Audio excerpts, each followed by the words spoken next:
Princess Bedtime Stories. Beauty and the Beast. Belle's Tea Party.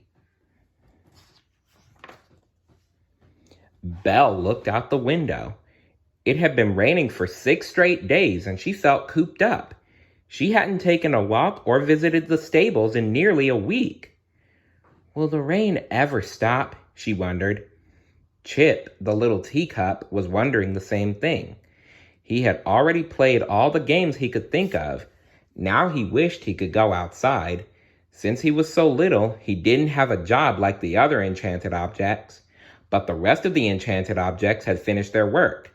The castle was spotless. Lumiere, the candelabrum, wandered in the dining room. He noticed how bored Chip and Belle looked, and he began to sing a song in French.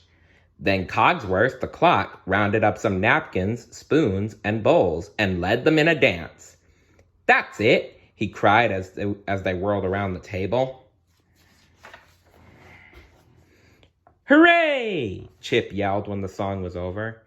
"That was wonderful," Belle cried. "Will you do another one?" Lumiere frowned. "Actually, we need to go check on the master," he said. Yes, Cogsworth agreed. He might need something. He and Lumiere hopped off the table and went to the beast's study. "Now what will we do, Belle?" Chip asked. Belle looked over at the teacup and smiled. "I'm not sure, Chip," she said. "I'll try to think of something." Just then, Chip's mother, Mrs. Potts, the teapot, entered the room.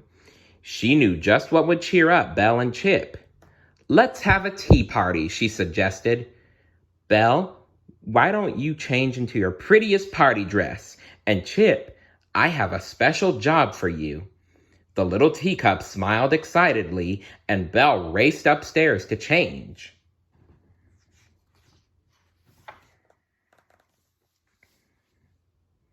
"We're going to have a tea party," Belle exclaimed when she reached her room.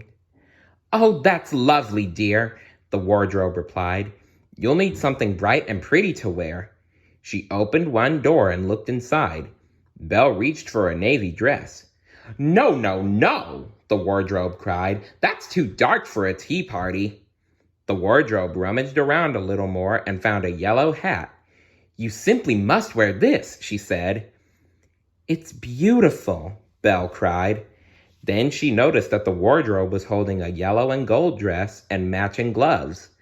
"Oh, you've outdone yourself," she said. The wardrobe smiled proudly. After Belle changed, she looked in the mirror and twirled around.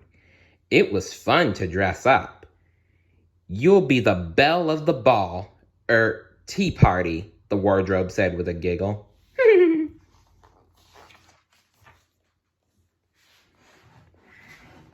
Meanwhile, Lumiere and Cogsworth returned to the dining room. The beast had been taking a nap, so they didn't need to do anything for him. Once the clock and candelabrum had heard about the tea party, they started getting the dining room ready. They put a vase filled with blue flowers on the table. Then the spoons, dishes, and napkins jumped into place. Now all they needed was food. Before long, Mrs. Potts and Chip brought in some tiny sandwiches and pastries with frosting. "Ooh la la!" Lumiere cried. "This will be a wonderful tea party. I think we are almost ready." "Ahem," Cogsworth said. "Chip, will you please place this card at the head of the table?" He gave Chip a card with Belle's name on it. "That way she'll know where to sit." Chip put the card in place. Mrs. Potts smiled at her son. "Now you take your place too," she said.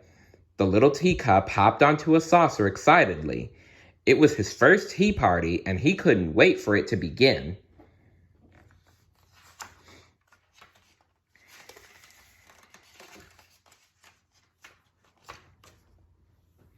"Everything is so beautiful," Belle exclaimed as she walked into the dining room. "But wait," said Mrs. Potts. "We can't forget the most important part of the tea party. The tea." Mrs. Potts tipped herself over and poured and poured some tea into Chip. Then Belle picked up Chip and took a sip. The little teacup beamed. At last, he had an important job. "This is a lovely tea party," Belle said.